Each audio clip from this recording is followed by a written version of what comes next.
Hi guys, JavaScript program பற்றி நம்ம பார்க்கலாம் வாங்க. முக்கியமாக நம்ம வந்துட்டுனா வேர் கான்ஸ்டன்ட் இந்த 3 கீவேர்டு நம்ம ஏன் அப்படின்றத பற்றி பார்க்கலாம். ஐடி உங்ககிட்ட visual studio download Google play store ID வந்து நீங்கள் டவுன்லோட் பண்ண அண்ட் இதில் எக்ஸ்டென்ஷன்ஸ் பண்ணு. எக்ஸ்டென்ஷனாக என்னப்பான்னு கேட்டிங்க, கோட் பண்ணும்போது எனக்கு வந்து ஹெல்ப் பண்ணும். ஓகே, இப்போ எக்ஸாம்பிள் எஸ்ன்னு டைப் இந்த இடத்துல ஸ்கிரிப்ட்னு வருதா, இதுக்கு எக்ஸ்டென்ஷன் எனக்கு. இப்போ நான் அதில் HTML எக்ஸ்டென்ஷன் போய் சர்ச் பண்ண நான் வந்துடும் சப்போர்ட் இந்த எக்ஸ்டென்ஷன் டவுன்லோட் பண்ணி அண்டு ஜாப்ன்னு நான் ட்ரை பண்ணுறேன். ஒரு எக்ஸ்டென்ஷன் வந்து டவுன்லோட் பண்ணி வச்சிருப்பேன். ஓகேவா, நான் காமிச்சிடுறேன் உங்ககிட்ட. ஜாவாஸ்கிரிப்ட் ESP.NET இதான் நான் யூஸ் பண்ணுறேன் இந்த எக்ஸ்டென்ஷன். ஓகே, இப்போ வந்து என்ன பண்ணுறேன்னா இந்த இடத்துல ஒரு ஸ்கிரிப்ட் டேக் யூஸ் பண்ணிக்கிறேன். எப்போ ஸ்கிரிப்ட் நீங்கள் எழுதுறீங்கன்னா ஒரு ஜாவாஸ்கிரிப்ட் ஃபைல் தனியாக க்ரியேட் பண்ணி அட்டாச் பண்ணலாம். அப்படி இல்லைன்னா நம்ம ஸ்கிரிப்ட் டேக் கூட எழுதிக்கலாம். இப்போ அதுக்கு நம்ம ஒரு என்ன கான்செப்ட் வந்து பார்க்க போகிறோம். அதனால் ஸ்கிரிப்ட் போதும்.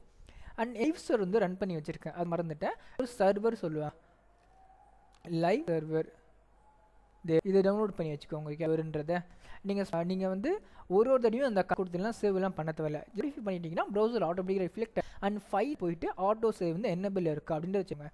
ஓகே, இப்போ நான் இந்த வேறுன்ற கீவேர்ட் யூஸ் பண்ணி இந்த இடத்துல டேட்டா டைப்லாம் ஸ்பெசிஃபை வந்து பண்ண. எக்ஸாம்பிள் ஜாவா இந்த லாங்குவேஜில் என்ன தெரியுமா இருக்கும், நீங்கள் என்ன டேட்டா டைப் யூஸ் பண்ண போகிறீங்களோ அந்த டேட்டா டைப் சொல்லணும். இது சிங்கப்பா அண்ட் அதுக்கு எஸ்ன்றது வேரி நான் அப்படி ஸ்டோர் பண்ணுறேன் இப்படின்னு தான். ஓகேவா, ஆனால் ஜாவா ஸ்கிரிப்டை பொறுத்த வரைக்கும் அந்த மாதிரிலாம் கிடையாது. நீங்கள் கெட்டு அண்ட் கான்ஸ்டன்ட் 3 கீவேர்டு தான் யூஸ் பண்ணுவீங்க. ஓகேவா, இப்போ நான் கீவேர்டு யூஸ் பண்ணிக்கிறேன். யூஸ் பண்ணி நான் என்ன பண்ணுறேன்னா இப்போ கன்சோல் டாட் போட்டு நான் வந்து பிரிண்ட் பண்ணுறேன். ஓகே, பிரிண்ட் பண்ணுறதுக்கு லாக்னு கொடுப்பாங்க, இது அவுட்புட்டில் வரும். ஓகேவா, கன்சோல் கொடுத்து எஸ்ன்ற நான் க்ரியேட் பண்ணவில்லை, நான் இங்கே கால் பண்ணுறேன். எஸ்ன்ற வேரியபிள் என்ன வேணும் இருக்குன்னா காஷியூ இன்ஃபோடெக் கசின் இருக்குது. ஃபர்ஸ்ட் ஆஃப் ஆல் இந்த கொட்டேஷன் இருக்கு இல்லையா, இதுக்குள்ளே பண்ண முடியும்னா லெட்டர்ஸ் அண்ட் சிம்பிள்ஸ் இதை ஸ்டோர் பண்ண முடியும் இந்த ஸ்ட்ரிங்களுக்கு. இப்போ ரைட் கிளிக் பண்ணி ஓப்பன் ரோட் கொடுத்தா உங்களுக்கு வந்து ப்ரௌசர் ஓப்பன் ஆகும். இப்போ இதில் பார்த்தீங்கன்னா வந்துடுச்சு. அவுட்புட் எங்கே வரும்னு கேட்டிங்கன்னா பிளாங்காக தான் இருக்குது, ஏன்னா நான் எதுவுமே எழுதலை. பாடி டேக்குள்ளார இன்ஸ்பெக்டில் போயிட்டு கன்சோலில் போகிறேன். காஷியூ இன்ஃபோடெக் வந்து ஓகேவா. இப்போ நான் என்ன கொடுத்தேன், ஒரு வேரியபிள் வந்து நான் ஸ்டோர் பண்ண வேரியபிளை பிரிண்ட் பண்ண எனக்கு வந்திருக்கு. வேறுனா என்னப்பா, இப்போ வேறுன்றது வேறு வச்சு எந்த வேல்யூ வேணாலும் நம்ம ஸ்டோர் அது எனி டேட்டா டைப்பாக இருந்தாலும். ஓகே ரைட், என்ன பண்ணலன்னா ஒரு இஃப் லூப் வர்றேன். இது லூப் கான்செப்ட்க்கு ஜஸ்ட் ஞாபகம் வச்சுக்கோங்க, அவங்க லூப் தனியாக சொல்லித்தரேன். இப்படி தான் இருக்கணும். ஓகேவா, இஃப் கண்டிஷன் சொல்லுவாங்க 1 = 1 லெஃப்ட் சைடில் இருக்க ரைட் சைடில் இருக்க வேல்யூ கரெக்டாக இந்த லூப் வந்து வேலைனா வேலை செய்ய. இப்போதைக்கு அப்படி அண்டர்ஸ்டாண்ட் பண்ணிக்கோங்க. இப்போ இதுக்குள்ளார நான் கால் பண்ணுறேன். இந்த எஸ்ன்ற வேரியபிள் வந்து இது ஆகுதா இல்லையா அப்படின்ற மாதிரி செக் பண்ணுறேன். ஆகும், ஆனால் இந்த வேலை ஆகுதா இல்லையான்றதை நான் பார்க்குறேன்.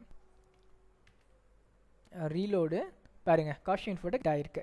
அப்போ நான் என்ன வேலை செய்யுது, இதுவே நான் லெட் கீவேர்டாக மாற்றுறேன்.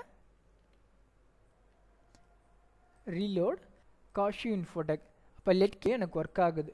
ஓகேவா, இப்போ ஒர்க் ஆகுது. லெட் கீவேர்டு போட்டாலும் அந்த லெட் கீவேர்டு நான் என்ன பண்ணுறேன்னா இஃப் லூப்புக்குள்ளார வந்து அண்ட் கன்சோல் டாட் லாக 2 கிராக் போடுறேன். எனக்கு 2 தடவை வந்து போகணும். ஒன்று இஃபுக்குள்ளார போட்டிருக்கு, வெளியில் ஒன்று போடுறேன். ஓகேவா, இப்போ பாருங்கள் உள்ளார போட்டது ஒர்க் ஆகியிருக்கு. அதுக்கு வெளில போயிருக்கிறது ரெஃபரன்ஸ் எரர் இஸ் நாட் டிஃபைன்டட் சென்ற வேரியபிள் வந்து இல்லவே இல்லைப்பா நீ சொல்லிருக்க. அப்போ லெட் என்னன்னா ஒரு லூப்புக்குள்ளார மட்டும் ஒர்க் ஆகும், அந்த லூப்புக்கு வெளியில் வந்து ஒர்க். இதுவே நான் வேர் போட்டேன்னா எல்லா இடத்துலையும் நான் யூஸ் பண்ணிக்கலாம். ஓகே, இதுதான் வேரோட அட்வான்டேஜ். பார்த்தீங்களா, வேறுனா 2 டைம்ஸ் எனக்கு பிரிண்ட் ஆயிருக்கு. அப்போ வெளியும் வேறுன்ற அதை யூஸ் பண்ணிக்கலாம். ஓகே, அண்ட் நெக்ஸ்ட் நம்ம என்ன பார்த்தோம்னா கான்ஸ்டன்ட்னு பார்த்தோம். இப்போ நம்ம கான்ஸ்டன்ட்டை பொறுத்த வரைக்கும் லூப் இல்லை, கான்ஸ்டன்ட்னா வேல்யூஸ் வந்து அது யாராலுமே. ஓகேவா, கான்ஸ்டன்ட் ஈக்குவல்டுன்னு கொடுத்துட்டு இதில் காஷியூ இன்ஃபோடெக் கொடுத்துட்டு எனக்கு பிரிண்ட் வந்துடும். பார்த்தீங்களா, காஷியூ இன்ஃபோ இருக்குது. எனக்கு ரீலோட்லாம் பண்ண தேவையில்ல, லைவ் சர்வர். இதுவே நான் இந்த இடத்துல என்ன பண்ணேன்னா சேஞ்ச் பண்ணணும்னு நினைக்கிறேன். = விக்கிடிகி அப்படின்றத நான் அண்ட் இப்போ பாருங்கள் எனக்கு என்ன வந்திருக்கு, அஸ் கான்ஸ்டன்ட் வேரியபிள். அப்போ அது கான்ஸ்டன்ட் கீவேர்ட் நம்ம கான்ஸ்டன்ட் கீவேர்ட் யூஸ் பண்ணி நம்ம அந்த அசைன் பண்ண வேல்யூவை நம்ம மாற்றவே முடியாது எக்காரணத்துக்கு. அண்ட் வேரன்லேயே அதை சேஞ்ச் பண்ண முடியும். நான் வேரன் கொடுத்தேன்னா இன்ஃபோடெக் ஸ்டோர் பண்ணவே விக்கிடிகின்னு மாற்றினா எனக்கு விக்கிடிகி தான் வரும்.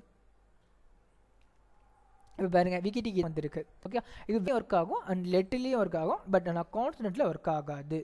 ஓகேவா, ஃபர்ஸ்ட் ஆஃப் ஆல் வேர்ன்றது வேர் கீவேர்டிங் எல்லா இடத்துலையும் யூஸ் பண்ணிக்கலாம். லெட்டுக்குள்ளார மட்டும் தான் யூஸ் பண்ணணும்.